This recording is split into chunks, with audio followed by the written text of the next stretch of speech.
Everyone thinks NVIDIA controls the future of AI. They're wrong. They are not running out of algorithms. They are not running out of advanced silicon chips. They are facing a catastrophic bottleneck of megawatts.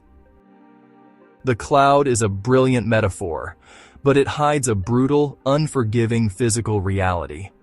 Artificial intelligence doesn't live in a magical, invisible realm floating in the sky. It lives inside massive, heavily fortified concrete bunkers spread across the earth. And right now, those massive data centers are hitting severe regional capacity constraints.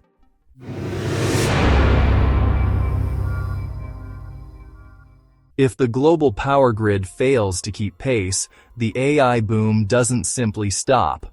Instead, growth slows down and capital costs skyrocket. We may be witnessing the early stages of a working theory: digital feudalism. If the grid is constrained, advanced intelligence becomes a premium asset reserved for the elite.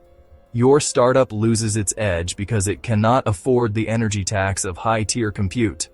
Your nation loses its geopolitical leverage because its grid cannot support military-scale AI training.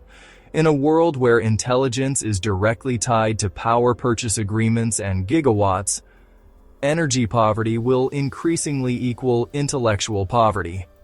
To navigate this constraint, big tech is making unprecedented, capital-intensive moves in the physical world, like Microsoft spending billions to resurrect Unit 1 at 3 Mile Island. They are securing the facility directly adjacent to America's most infamous commercial nuclear disaster. The war for AI is no longer a clean software battle. It is a ruthless war for heavy infrastructure.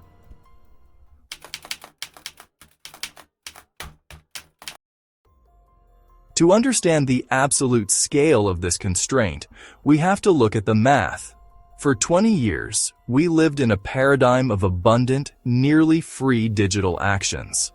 A standard internet search on Google is computationally cheap. It barely registers on the grid, but generating a single response from a generative model like ChatGPT consumes significantly more electricity than a traditional search. If you ask an AI model to generate high-definition video, consumption multiplies exponentially. Now, multiply that single action by billions of daily users and autonomous AI agents. And remember, that is just the inference phase, the phase where the model answers you. The training phase, where these frontier models are actually educated, requires tens of thousands of GPUs running at maximum capacity for months. Think of these GPUs as the most advanced, high-performance engines ever built by humanity. But an engine, no matter how perfectly engineered, is totally useless without high-octane fuel. For artificial intelligence, that fuel is continuous, uninterrupted, massive streams of electricity. Hyperscalers like Amazon, Google, and Microsoft are building data centers so unimaginably vast today that we are no longer talking about megawatts. We are talking about gigawatts. A single gigawatt is the energy equivalent required to power an entire medium-sized city. Some tech optimists claim that future microchips will become much more energy efficient. They say efficiency will solve the power crisis. But they are ignoring the Jevons paradox. In economics, the Jevons paradox states that as the technological efficiency of a resource increases, the overall consumption actually rises, because that resource becomes cheaper and more accessible. If AI becomes highly efficient, we won't use less electricity. We will put AI into everything. The demand for compute will not plateau. It will scale relentlessly. And here is where software engineers hit the unforgiving laws of physics and economics. AI data centers operate on a strict necessity that the energy industry calls baseload power. They require highly stable electricity, 24 hours a day with minimal interruption. While massive battery backups exist, extended power fluctuations can severely disrupt multi-million-dollar training runs. A sustained voltage drop could destroy computational progress and burn millions in capital.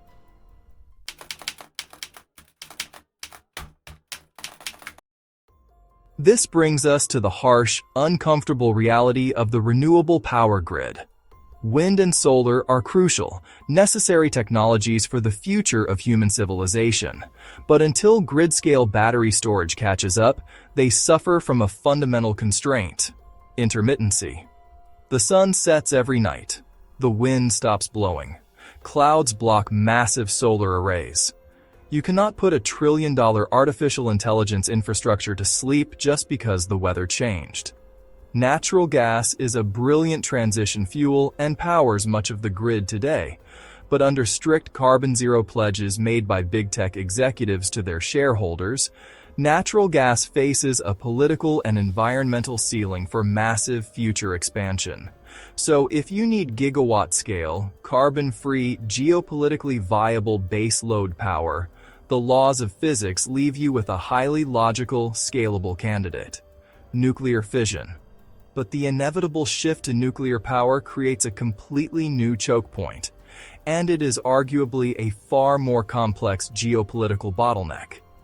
Building a next-generation reactor, like a small modular reactor, requires a highly specialized fuel.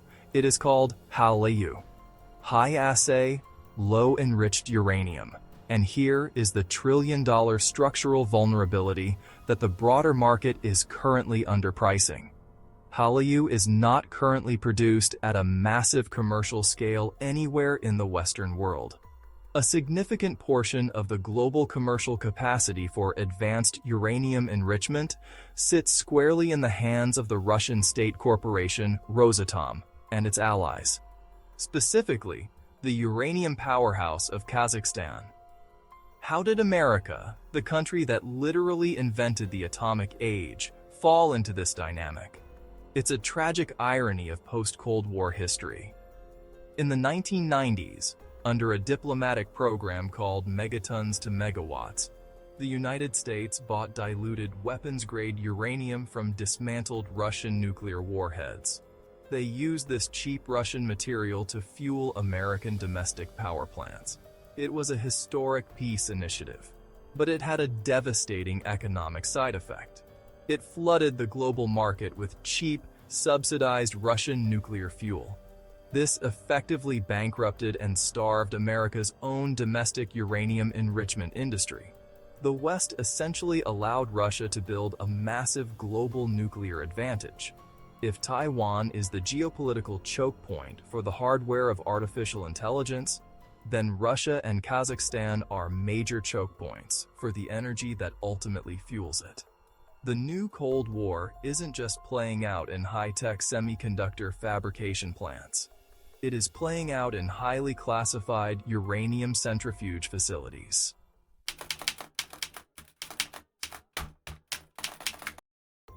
When massive civilizational shifts like this happen, you do not listen to corporate press releases. You watch exactly where the smart money and institutional capital flows. The elite capital of the world is recognizing the physical limits of pure software investments. They are aggressively moving into data center co-location strategies and heavy infrastructure. Look at Amazon's latest, unprecedented moves in the energy sector. AWS purchased a massive data center campus in Pennsylvania for $650 million. What makes this specific piece of real estate worth hundreds of millions of dollars? Because it sits directly adjacent to the massive Susquehanna nuclear power plant. This introduces a revolutionary aggressive tactic called a behind-the-meter agreement. Amazon is securing dedicated power directly from the nuclear reactor itself. They are essentially gaining priority access while still utilizing the grid as a backup. Why would a tech company go to such extreme capital-intensive lengths? Because of a bureaucratic reality known as the interconnection queue.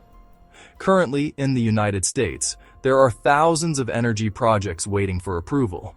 They can wait 5 to 7 years just for government clearance to connect to the national grid.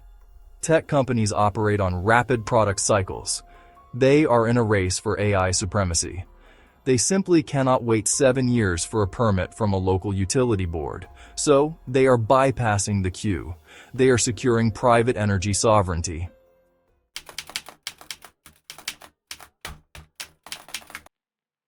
History proves that those who control the infrastructure control the era.